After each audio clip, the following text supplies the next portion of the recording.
Selamat datang kepada ceramah ini mengenai zakat dan bersedekah. Teman-temanku yang dikasihi, saya amat teruja untuk mengajar dan berceramah bagaimana untuk bersaksi sebagai seorang Kristian kepada teman-teman Muslim kita. Nama saya Andreas Mora. Sila kunjungilah laman web kami untuk dapat lebih maklumat tentang kami dan pelayanan kami. Marilah kita melihat perbezaan di antara Kristian dengan Islam mengenai bersedekah dan zakat. Orang Muslim seringkali berkata, merekalah beramal lebih saleh dalam hal bersedekah kepada Tuhan daripada orang Kristian. Pemberian mereka adalah lebih banyak dan lebih kerap daripada orang Kristian. Jadi soalan yang kita dapat bertanya adalah, apakah ini sungguh-sungguh benar? Apakah Tuhan sedang mencari kuantiti atau jumlah pemberian kita kepada Dia? Ataupun Tuhan mencari kualiti dan sikap pemberi sedekah itu kepadanya? Sudah tentu sangat baguslah untuk kita bersedekah dan berzakat sebanyaknya yang mungkin. Tetapi apakah benar bahawa Tuhan hanya melihat kepada hari kiamat di mana Dia akan menimbang dan melihat bagaimana banyaknya kita telah bersedekah dalam hidup kita? Apakah ajaran Alkitab dengan Al-Quran dalam isu-isu ini? Saya ingin berkongsi beberapa contoh amali yang menggambarkan dan menceritakan hal ini. Ada dua orang Muslim yang telah datang untuk memberi zakat, iaitu pemberian ataupun sedekah.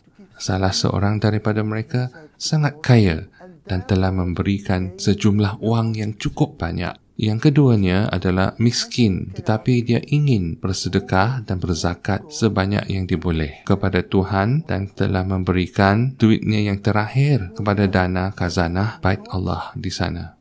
Soalan yang boleh kita tanyakan ialah, siapakah yang telah memberi lebih kepada Tuhan? Orang kaya itu ataupun orang yang miskin? Tentu sekali, di mata Tuhan, orang yang miskin itulah telah berikan lebih banyak kepada dana Tuhan kerana dia telah memberikan semua yang dia ada. Orang kaya pula telah memberi hanya sebahagian daripada harta kekayaannya.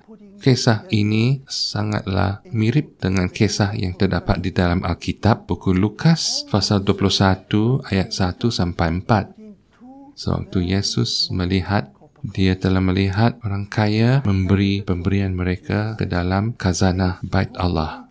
Dia juga telah melihat seorang janda yang telah memberikan 2 duit siling yang kecil kepada dana itu. Yesus berkata, sesungguhnya wanita janda ini telah memberi jauh lebih daripada semua lain, kerana mereka yang lain telah memberikan pemberian mereka dari kekayaan mereka. Tetapi wanita ini telah memberikan dari kemiskinannya. Marilah kita melihat lebih dekat lagi kepada iman kekristianan tentang pemberian. Konsep bersedekah atau pemberian terdapat di dalam Alkitab. Ibrahim atau Abraham telah memberi kepada Melchizedek, seorang imam besar di waktu itu. Kita baca di dalam Kejadian 14 ayat 20, Abram telah memberinya 1/10 daripada semua yang dia ada. Ini telah diberikan kepada imam. Alkitab menggalak orang untuk memberi kepada Tuhan secara sukarela dan dengan sikap yang betul. Pemberian seperti ini bukan hanya memanfaatkan yang menerima dana itu, tapi juga yang memberi. Lihatlah di dalam buku Kiasan 11:25, Lukas 6:58, Kisah Para Rasul 20 ayat 35, Yesus berkata lebih memberkati untuk memberi daripada menerima. Apabila ini dilakukan secara sukarela, ada amat bermanfaatkan. Biarlah setiap orang melakukannya seperti mana ditentukan dalam hatinya, bukan secara paksa, kerana Tuhan sayang kepada seorang pemberi yang ceria. Walau bagaimanapun, memberi menjadi salah apabila dia ada niat yang salah, seperti untuk menyombongkan seorang itu, iaitu di dalam Matius 6 ayat 2. ataupun supaya boleh dapat sesuatu kembali. Lukas 14 ayat 12 ke 14. Ataupun supaya dapat membeli penyelamatan. Secara umum, seorang Kristian memberi menurut sifat-sifat dan ciri-ciri berikut. Buku Yakub pasal 1 ayat 17. Setiap sesuatu yang datang daripada Tuhan yang baik turun dari Bapa Tuhan kita, dan kita pun memberikan sebahagian kecil daripada berkat Tuhan yang telah dilimpahkan ke dalam hidup kita. Kita berikan kepada Tuhan sebagai satu petunjuk kesyukuran kita kepada Tuhan, dan kita memuji dan memuliakan Tuhan. Ia keluar daripada hati yang bersyukur dan memuja Tuhan. Segala-gala yang kita berikan kepada Tuhan sudah pun dimiliki oleh Tuhan sendiri. Tuhan telah mengejar orang-orang di Perjanjian Lama untuk memberi 1/10 kerana ini mewakili 1/10 porsi yang terpenting yang datang daripada rezeki mereka. Perjanjian baru tidak memberikan sesuatu jumlah yang tetap untuk diberikan, tetapi setiap seorang itu harus memberilah menurut keupayaan yang dia ada. Sebagai kesimpulan, saya mahu menyimpulkan poin-poin yang berikut mengenai pemberian secara Kristian. Pertama, setiap orang percaya harus memberi menurut pendapatan mereka. Kedua, kita akan diberkati apabila kita memberi. Ketiga, apabila kita memberi secara sukarela kepada Tuhan, kita akan menerima daripada Tuhan berkat yang berkelimpahan. Keempat, setiap orang percaya harus mencari Tuhan dan bukan hukum-hukum perundangan tertentu bagaimana untuk memberi. Kelima, nilai pemberian kita tidak ditentukan oleh betapa banyaknya kita memberi, tetapi bagaimana kita memberi. Ini menurut Lukas 12:41 ke 44. Keenam, Tuhan menghargai pemberian kita berbeza daripada bagaimana manusia menghargainya. Ketujuh, sikap kita apabila memberi sangat penting kepada Tuhan. Nombor 8, pemberian kita mendedahkan gambar hidup kita yang terserah kepada Tuhan. Kesembilan, apabila kita tidak memberi, kita mencuri dari Tuhan. Sekarang, teman-temanku, marilah kita melihat cara orang Muslim pula membayar zakat atau sedekah mereka. Dalam Islam terdapat cukai keagamaan yang disebut sebagai zakat. Dalam surah 2 ayat 177, kita dapat melihat ajaran ini. Cukai zakat ini juga terlibat sesuatu pemberian sedekah kepada orang-orang fakir miskin. Untuk memberi sedekah adalah salah satu daripada 5 tiang agama Islam. Amalan seperti ini dikenal sebagai zakat. Ia datang daripada bahasa Arab yang bererti untuk memurnikan dan untuk memberikan. Quran menekankan kepada pemberian. Di dalam surah 2 ayat 271 sampai 273 ini dijelaskan. Tetapi ayat-ayat ini tidak menentukan jumlah-jumlah yang tetap yang harus diberikan oleh seorang Muslim. Ini bergantung kepada kekayaan seseorang itu dan juga rezeki tahunan seorang lelaki ataupun ketua keluarga di waktu itu. Ada juga hukum-hukum untuk petani-petani dan pedagang-pedagang, peratusan yang harus mereka memberi. 2.5% daripada hasil perdagangan mereka akan diberikan. Boleh juga sampai ke 20%. Apabila seseorang itu menjumpa harta karun, dia harus memberi 20%. Orang Islam percaya bahawa memberi kepada orang lain akan memurnikan kekayaan seorang Muslim itu, dan juga untuk memperingatkan orang itu bahawa segala sesuatu yang diuntungkan pada orang itu datangnya daripada Allah. Membayar zakat adalah satu kewajipan ke atas setiap dewasa lelaki Muslim ataupun wanita yang mempunyai harta untuk membayar zakat boleh bila-bila masa saja di dalam kalender Islam. Kebanyakan orang Islam pula lebih senang untuk membayar zakat mereka pada bulan Ramadan kerana mereka percaya ini akan membawa berkat-berkat yang khas kepada mereka. Ada lagi satu contoh yang saya ingin kongsikan dengan anda yang menggambarkan perbezaannya di antara pemberian dalam agama Kristian dan zakat dalam Islam. Saya telah mendengar kisah ini daripada beberapa pihak orang Muslim dan saya sedar bahawa orang-orang Islam bangga dengan keredaan dan kemurahan Allah. Ini kisahnya. Pada satu hari dalam sebuah kampung Islam, terdapat seorang lelaki yang sangat jahat. Setiap warga kampung itu kenal dia. Dia merompak dan mencuri dari orang lain dan melakukan banyak perkara yang jahat seumur hidupnya. Dia juga telah membunuh beberapa orang.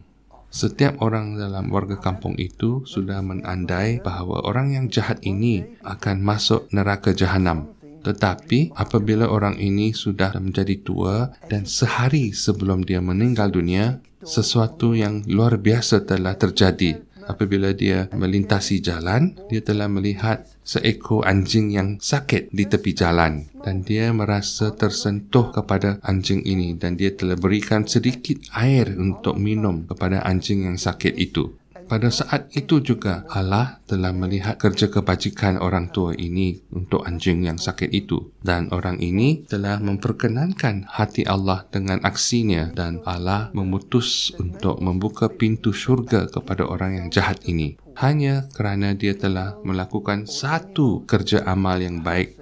Dari kisah ini kita dapat belajar bahawa ramai orang Islam percaya apabila mereka memberi sesuatu kepada mereka yang kurang bernasib baik, seseorang itu boleh memasuki syurga dan diberkati oleh kasih sayang Tuhan. Sebagai kesimpulan, di samping semua poin-poin ini yang saya telah sebutkan tadi, saya ingin menekankan perbezaan yang utama di antara pemberian Kristian dengan pemberian Islam. Dan ini sangat penting. Pertama, Alkitab menekankan bahawa memberi wang atau duit yang lebih penting adalah sikap hati pemberi itu daripada jumlah yang diberikan pula. Kedua, Islam mengajar bahawa orang Muslim boleh masuk syurga dengan memberi kepada orang miskin kerana Allah mungkin melihat kebajikan mereka dan akan mengganjarkan mereka dengan ganjaran tertentu. Ketiga, dalam agama Kristian, mustahil untuk membeli penyelamatan kerana Alkitab sudah sangat jelas bahawa hanya satu-satunya cara untuk masuk syurga adalah menerima cara Tuhan yang telah membuka jalan sebagai hadiah melalui pengorbanan kematian Yesus di atas kayu salib. Salah satu masalah di antara Kristian dan Islam ialah harga yang dibiayai oleh tiap-tiap pengikut agama itu tidak setimpal. Ini adalah satu kisah yang saya ingin berkongsi yang telah berlaku pada saya tidak lama yang dahulu. Saya dapat satu panggilan dari seorang Muslim yang saya telah berjumpa di dalam masjid. Dia minta saya untuk pergi ke kedainya kerana dia ada masalah di waktu itu. Dia perlukan bantuan saya dan dia minta saya untuk berdoa baginya. Dia adalah seorang pemilik kilang permaidani yang besar sekali dan dia amat kaya. Kedainya menjual permaidani-permaidani yang sangat indah. Saya telah masuk ke kedainya dan minum teh bersama-sama. Tidak lama kemudian, saya pun mengutarakan soalan kepada dia.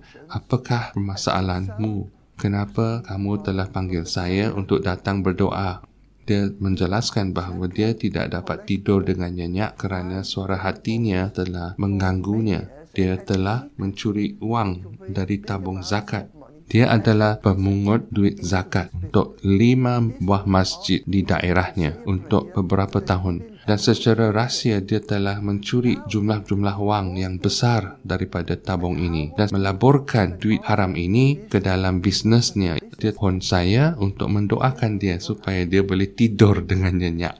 Sekarang, temanku, apakah yang anda akan lakukan dan bagaimanakah anda akan menanggapi pesan orang seperti ini? Inilah yang saya lakukan.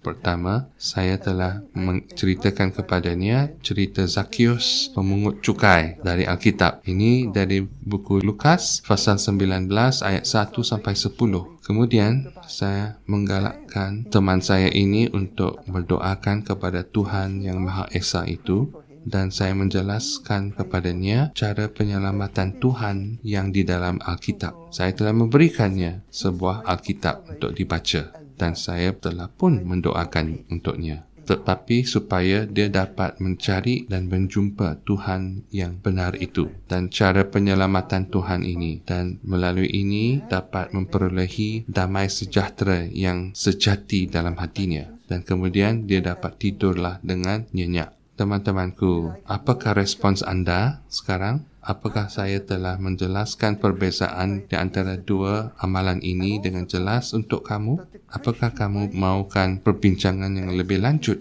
Saya percaya bahawa agama Kristianlah ajaran dan iman yang sebenar dan sejati. Cara Kristian untuk memberi seperti mana Yesus telah mengajar kita adalah cara yang benar dan betul. Apakah fikiran kamu? Kami ingin mendengar daripada kalian. Janganlah kamu segan untuk mengkontak kami di dalam alamat email seperti tertera di sini. Saya ingin mencadangkan untuk kamu membeli buku yang saya telah menulis. Tanyalah teman Muslim anda atau ask your Muslim friend. Ada 3 bahagian buku ini. Pertama, ajaran Islam. Kedua, jawapan orang Kristian terhadap bantahan Muslim. Dan ketiga, penemuan di antara orang Kristian dengan orang Islam secara amali. Tambahan pula, saya juga mensyorkan buku-buku ibarat dan juga kisah-kisah.